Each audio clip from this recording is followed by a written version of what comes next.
So today's topic will be tax treatment, and then second topic would be the credit card sub account, how to treat how to do the bank reconciliation and do the accounting for the credit card which has the sub accounts. So the first topic is tax treatment, which I think you guys have asked me this as well last time.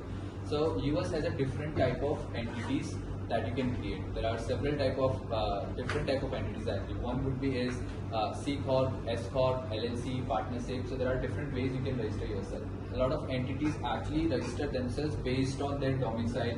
If they are foreign entity, if they want to create a partnership, then different ways that they can accordingly they can have their own entity being created.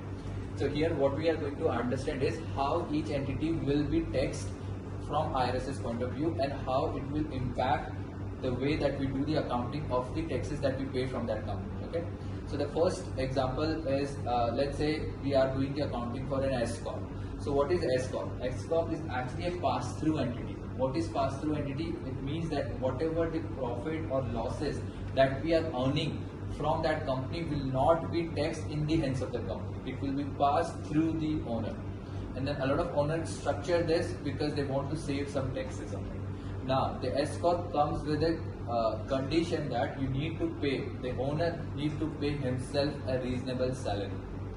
What is reasonable salary, what is not, that we can discuss later. But whenever any company creates an S Corp and you see that we are doing the accounting for an S Corp, ask the first question, are we paying a reasonable salary to the owner itself? If not, we should always ask the owner to get registered with the payroll company and then start paying himself as a reasonable salary. Okay. So now we understood, right? It's a pass through. So like for example, I have a company X, I made $100,000 profit and the profit is being passed to the owner. So when the owner files his own personal tax return, he will show that as an income in his personal tax return and he will pay tax on it. Now what if the S Corp pays taxes on behalf of the owner? How do you think that we should be accounting for that way? Technically, S Corp paid it, but it is not S Corp's expense, right? It is actually a pass-through. So we paid it on behalf of the owner. So whenever you see a pass-through, it means that if the company has paid anything for the owner, then it is owner's contribution or distribution, whatever it is.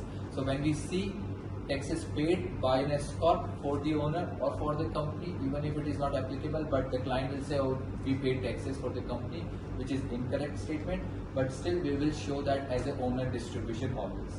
Now, in the owner distribution, I don't want to show it under the owner distribution itself. It will be under equity, but I want to create a separate GL account specifically that will say IRS's tax payment.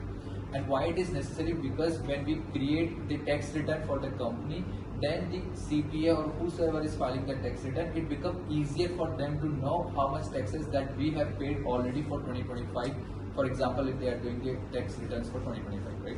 So the company has to pay estimated taxes every quarter. So if I have the estimated tax payment in this quarter, then what I'll do is I'll book it under equity as IRS tax payment for 2025. Okay, it will not go into P&L, it will not route it through the liabilities, just directly straight into the equity account. We'll flush it through the equity account itself. Okay. Now how the C Corp works. So C Corp is actually taxed as well. So it's not that it will pass through the profit to the owners. Okay. So whatever the profit that the company has made, there will be straight away taxes will be paid on it. So whenever there is a company paying taxes, that means it is their own expenses that they need to book.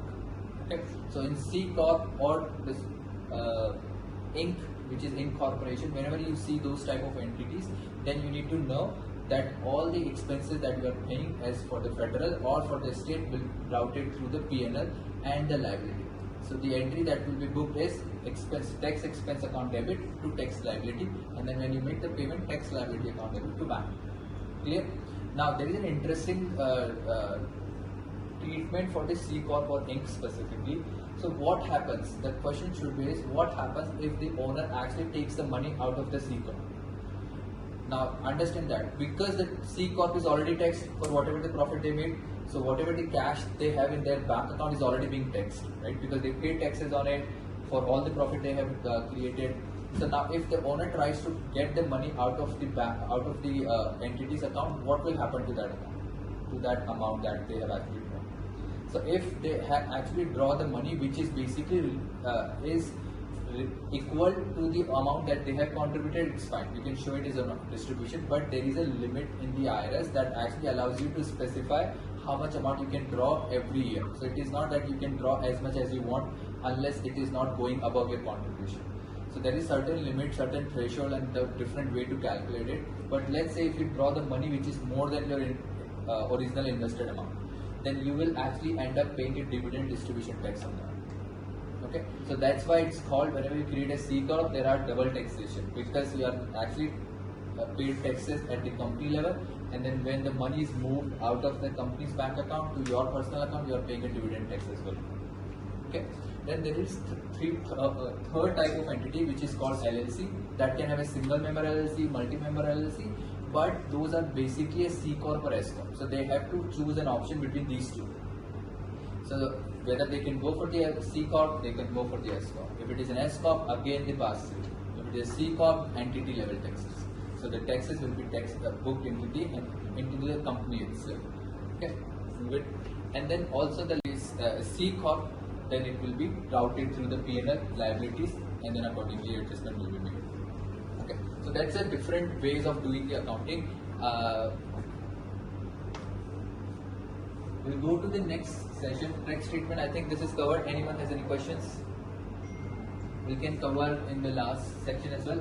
Now the CC sub account, which is like credit card sub account. I've seen a lot of client has a main credit card, and then they issue the sub account or the credit cards to their employees as well, which then clubbed into the main account itself. So when I make the payment to the credit card, it will go to the main account, but not to the individual entities, individual credit card account.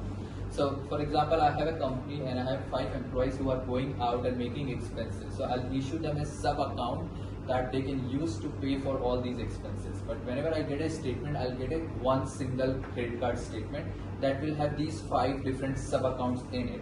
And then I can make a payment that will go into the main account, not to the sub account, because the sub account gets accumulated and goes into the main account.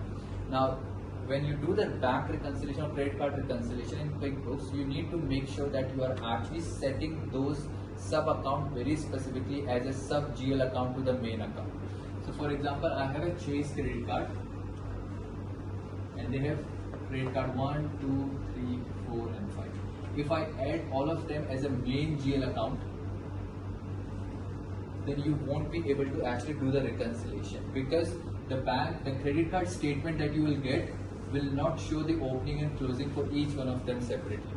It will only show for the main account, and that main account is actually a total of all these accounts in it.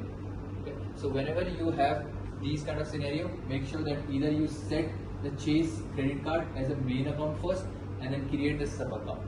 In that case, what you need to do is you only need to do the bank reconciliation for this account, and these transactions will automatically come into this account.